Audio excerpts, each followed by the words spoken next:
Today, I'm going to be showing you my top 5 formations that managed to get me into Division 1 this early on in the game. I'm not just going to tell you what the formation is, I'm actually going to briefly explain what sort of players you need in certain positions just to make the formation work for you. So the first formation is the really basic 4-4-2. Now, I switched to this maybe early on in the game or later on in the game when I want to calm things down, go back to your standard formation. So what's important here is you're going to want a really, balanced defense, tall defenders, fast wing backs, pretty standard stuff. But then you're going to want fast wingers that are going to be capable of getting up and down the pitch. In the middle, you're going to want one that's more defensive, which is why I got Thuram. He's like 6'4". He can hold that line in front of them defenders.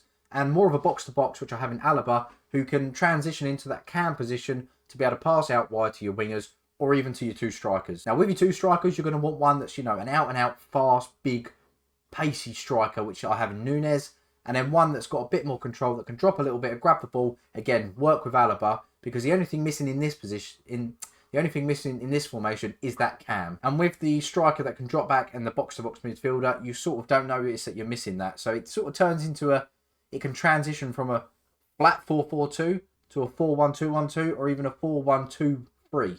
I think that's how the formation goes. A very all-round balanced formation. The next formation was actually my favourite formation from last year. It's the 4-3-2-1. And this year they got rid of centre forwards. So your two centre forwards that were last year are now cams. So this is one, again, that I switched to if I find that going out wide isn't really working with the 4-4-2 or with one of the other formations, and I need to come into the middle a little bit. It does put a few people out of position if you are running the sort of squad that I was running before. Like you can see Traore and Chiesa are now no longer in position, but being the ratings and the stats they are, they can do the jobs where they need to do them. Again, you're going to want Thuram or someone in the middle who can sit back a little bit. Then you've got Alaba and Traore who are going to go up and down and support the strikers and the fullbacks in defending and attacking. The third option is similar to the last one, but this time you get two strikers and a cam. So if you want more people on chemistry as opposed to the last one, then this way it's only Traore that's going to be out of chem, and the rest of they've all got full chem then, or full chem within their position. It's going to be exactly the same as the last one. Traore is going to be the one sitting back,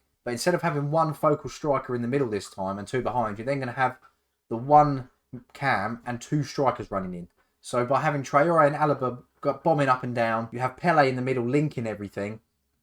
And I'm not saying you need Pele, but a cam that can do that sort of role.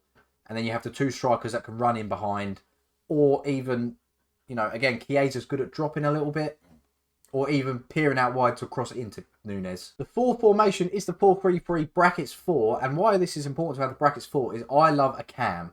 I like to have two midfielders and then a cam sitting in front of them, and this offers you that perfectly. Now, I might run this one if their team's very compact in the middle, opposite of what we were saying about before.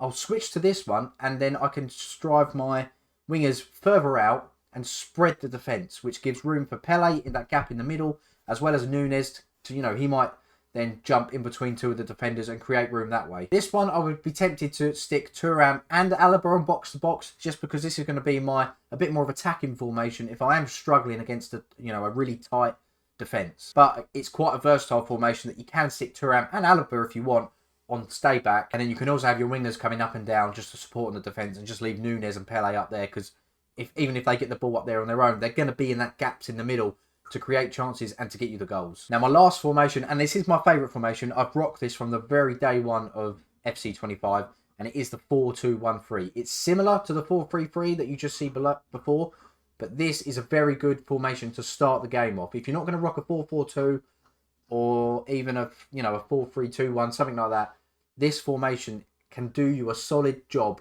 a whole game. And what I mean by that is you can stick it like this, just on balance, and have Thuram I've got on stay back and Alaba more of a playmaker box-to-box.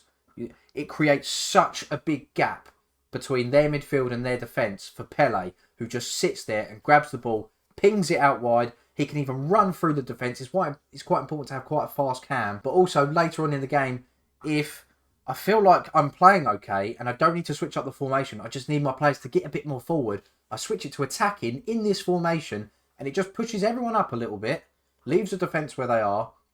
Well, the centre-backs more. The wing-backs do get up a little bit. And it just overloads their defence. And with Chiesa and Traore, you can have them coming in as third strikers. Pele can get forward. And then you've got Alaba and Thuram, who can push forward and do a capable job of being a box-to-box, both of them can. It's a really, really good all-round formation and one I definitely recommend. I do have a tactics video for this specific tactic and 4-4-2 on my channel. But if you do want to see some tactics for all of the formations I've shown you, let me know in the comments below. Let me know who you're rocking and what formations you're rocking. And I'll see you guys in the next one.